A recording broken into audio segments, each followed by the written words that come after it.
Hello, everyone. Today is the day.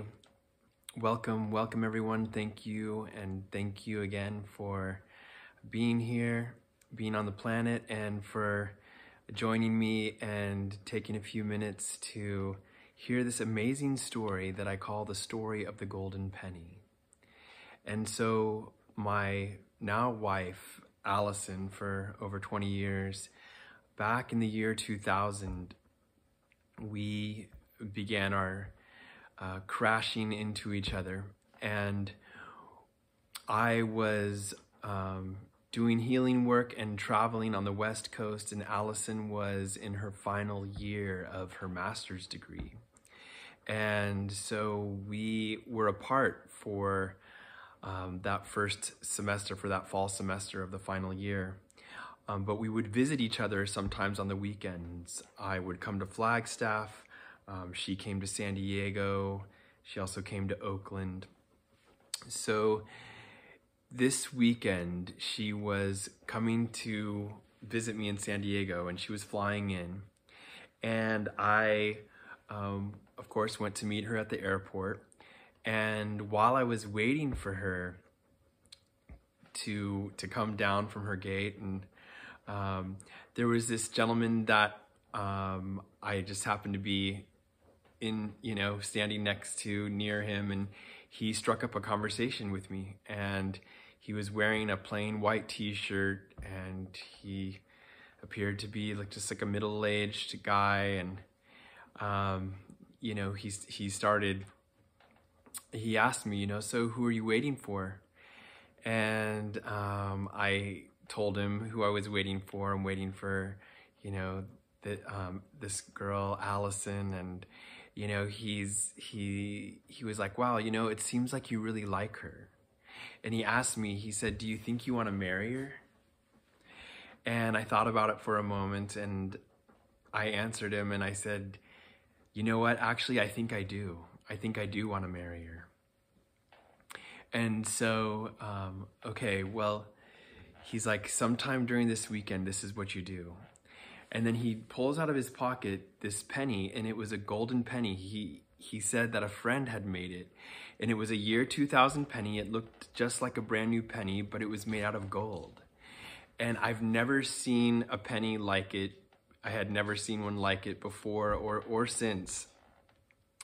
But he said to me, he said, a lot of times these days in relationships and marriages, people have one foot out the door, and all of us pretty much, I think, can relate to that. And he said, when things are going really well, they want to be with the person. They want, but then when things get difficult, and the happy joy feelings aren't, popping off, then, they're thinking, I don't know if I want to be with this person.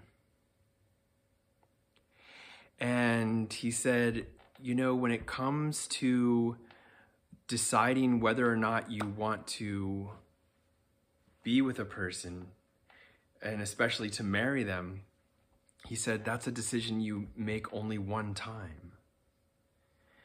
And then, so that, you're decided in yourself. You're not vacillating back and forth when it's good or it's not as enjoyable. And so he said, this is what you do. Sometime this weekend, take a penny out of your pocket, and first of all, ask her, do you trust me? And hopefully she says yes. And when you have her trust, then take the penny and say, okay, we're going to flip this coin. And if it's heads, we'll stay together. And if it's tails, we'll go our separate ways.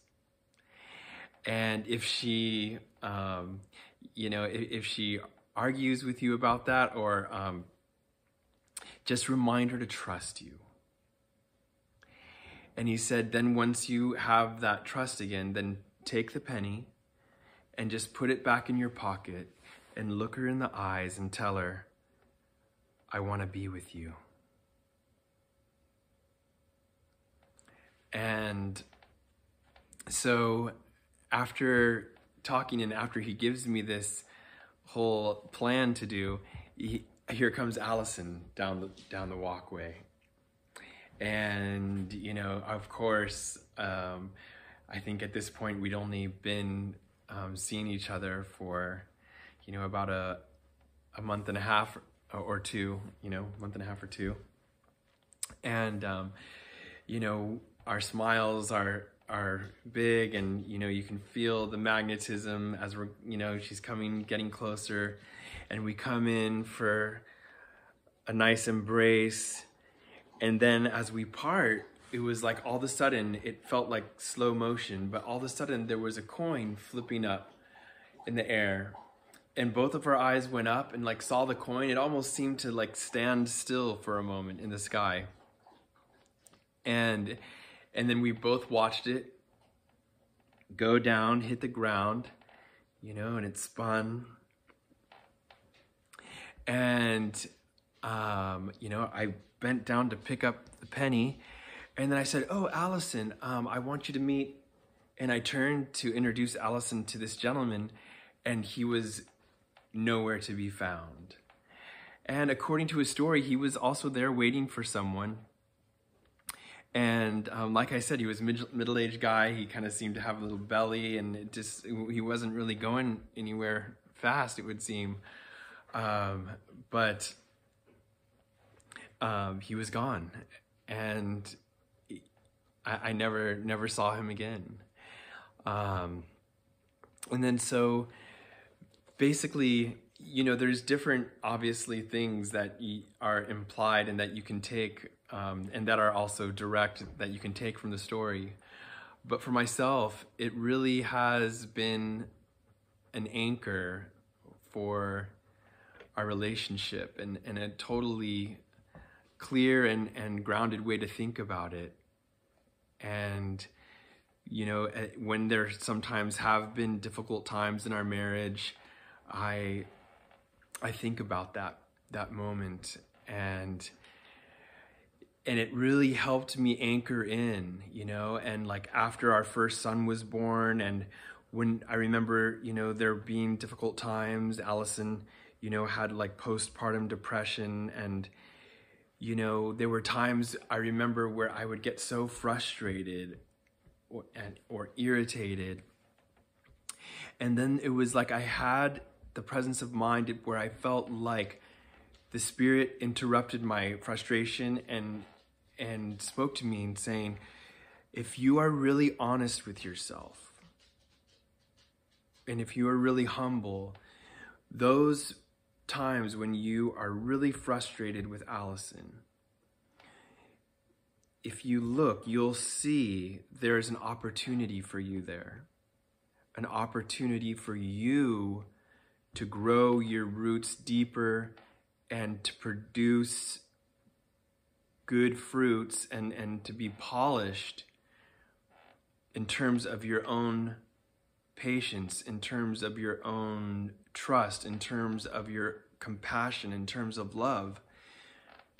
If you don't run away, and if you don't take the temptation to blame it all on the other person, then you will have a tremendous opportunity to grow in all of the ways of love.